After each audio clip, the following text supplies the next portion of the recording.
Imagínate la escena. La noche vuelve a caer sobre el pueblo. La casa sigue ahí, inmóvil, oscura, misteriosa. Pero algo cambió, porque esta vez algunas personas ya no se conforman con las historias. Durante siglos escucharon hablar de dioses, maldiciones y espíritus escondidos entre los pasillos. Escucharon relatos sobre puertas que se abrían solas, sombras que caminaban de madrugada, voces que parecían surgir de las mismas paredes. Y durante mucho tiempo eso fue una verdad, eso fue suficiente. Pero un día alguien hizo una pregunta distinta, una pregunta peligrosa. ¿Y si el misterio pudiera entenderse sin recurrir a las leyendas? Y en ese instante, sin saberlo, acababa de nacer la filosofía. Hace más de 2600 años en antigua Grecia ocurrió algo extraordinario. En una región llamada Jonia, en la costa de lo que hoy sería Turquía, algunos pensadores comenzaron a mirar el mundo de otra manera. Ya no querían explicar la realidad mediante mitos, querían comprenderla usando la razón. Y eso cambió para siempre la historia de la humanidad. Porque hasta ese momento, frente a la casa misteriosa, la gente decía, ¿la construyeron los dioses? No,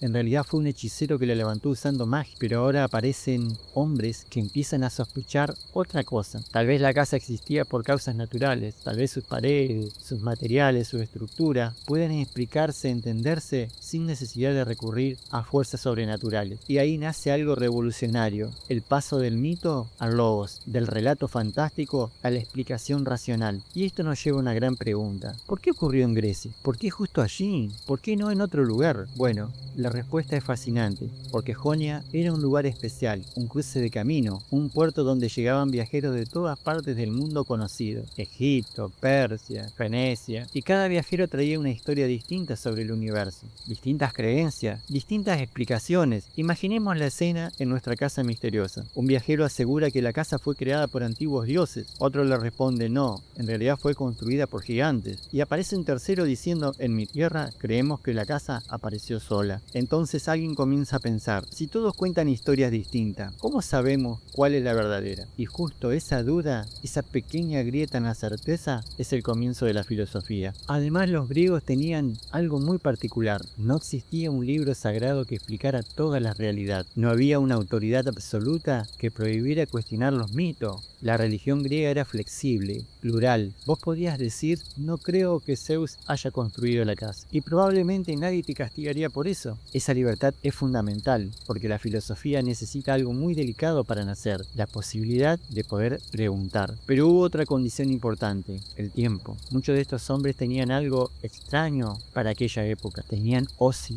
tiempo libre para observar, pensar, discutir. Otros trabajaban para sobrevivir. Ellos podían pasar horas contemplando el mundo. Imaginémoslos sentados frente a la casa misteriosa, preguntándose, ¿qué es realmente este lugar? Porque filosofar necesita tiempo. Nadie puede preguntarse por el sentido de la existencia cuando apenas logra sobrevivir al día. Y lentamente ocurrió algo inevitable. La realidad empezó a chocar contra las leyendas. Los navegantes comenzaron a divulgar mapas y descubrieron que muchos monstruos mitológicos simplemente no estaban allí. Los pasillos de las casas no eran infinitos, las paredes tenían medidas concretas, la experiencia comenzaba a desmentir al mito, y entonces apareció una nueva necesidad, comprender la realidad tal como es, no tal como la imaginamos. El filósofo Karl Jasper decía que existen tres fuerzas profundas de empujar al ser humano a filosofar, y las tres aparecen frente a nuestra casa misteriosa. Todo comienza ahí, no con el miedo, sino con la admiración. Mirar la casa y sentir, ¿cómo puede existir algo así? Ese asombro es la chispa del pensamiento, porque nadie filosofa sobre aquello que se cree comprender completamente. Pero después aparece algo todavía más poderoso, la sospecha. ¿Y si las historias no son ciertas? ¿Y si mis sentidos me engañan? ¿Y si las sombras no son fantasmas, sino simplemente oscuridad? La duda rompe con nuestras certezas y nos obliga a buscar algo mucho más firme. Y finalmente, la casa nos enfrenta a algo más profundo todavía, el miedo a perdernos, la soledad, la angustia, la posibilidad de no encontrar salida, porque hay momentos donde el misterio deja de ser una curiosidad y se transforma en una pregunta sobre nuestra propia existencia. ¿Qué significa estar vivo? ¿Qué hacemos frente al tiempo? ¿Por qué existe el sufrimiento? Y ahí la filosofía deja de ser teoría y se vuelve necesidad humana. Y entonces aparecen ellos, los primeros filósofos, hombres que dejaron de contar leyendas y comenzaron a observar la naturaleza. Hoy los conocemos como los presocráticos y todos compartían una gran pregunta. ¿Cuál es el arché? La palabra arché significa el origen, el principio fundamental de todas las cosas. En nuestra casa misteriosa la pregunta sería, ¿de qué está hecha realmente esta casa? ¿Cuál es el principio que sostiene todo? Tales de Mileto observó algo simple, pero revolucionario. La vida necesita humedad. El agua está en todas partes. Puede convertirse en hielo, vapor, lluvia, mar. Y entonces dijo, el principio de todo es el agua. Imaginemos a Tales recorriendo la casa, tocando las paredes húmedas, observando cómo la madera se pudre con el tiempo y diciendo, aunque parezcan piedra, madera, todo aquí proviene del agua. Por primera vez alguien intentaba explicar el universo usando un elemento natural, no dioses, no magia, solo naturaleza. Pero su discípulo, Anaximandres, pensó algo diferente. El agua es demasiado concreta, porque si todo fuera agua, ¿cómo parece el fuego? Entonces propuso una idea muchísimo más abstracta, el apeirón, lo iluminado, lo indefinido, una especie de sustancia infinita de la que surge toda la realidad. Anaximandro miraría la casa y diría, no te confundas con las apariencias. La verdadera esencia de esta casa no tiene forma. Todo lo que ves surgió de algo infinito y un día volverá a ello. Y así la filosofía comenzó a pensar más allá de lo visible. Después aparece Anaxímenes y decide volver a lo concreto, sin abandonar la razón. Entonces afirma, el principio de todo es el aire, porque el aire está en todas partes y puede transformarse. Cuando se vuelve ligero, es fuego. Cuando se condensa, se convierte en un viento, nube, agua, tierra y piedra. Todo es aire en distintos estados. Anaxímenes recorrería los pasillos de la casa diciendo las paredes, el viento, las velas, todo es aire transformado. Y por primera vez el cambio comenzaba a explicarse racionalmente. Hoy vivimos uno de los momentos más importantes de toda la historia de la humanidad, el instante en que dejamos de aceptar solamente relatos y comenzamos a buscar explicaciones racionales. La filosofía nació cuando alguien se atrevió a mirar el misterio y hacer preguntas nuevas. ¿Por qué existe esto? ¿De qué está hecho el mundo? ¿Qué principios sostienen la realidad? Y frente a la casa misteriosa, los primeros filósofos hicieron algo revolucionario. Dejaron de temerle completamente a la oscuridad y comenzaron a observarla, porque quizás filosofar justamente sea eso, animarse a entrar en el misterio sin dejar de pensar. Soy el profesor José Sommer y te invito a seguir recorriendo conmigo esta casa misteriosa llamada filosofía. Suscríbete y compartí este contenido con otras personas curiosas, porque mientras exista el asombro, seguirá existiendo la filosofía.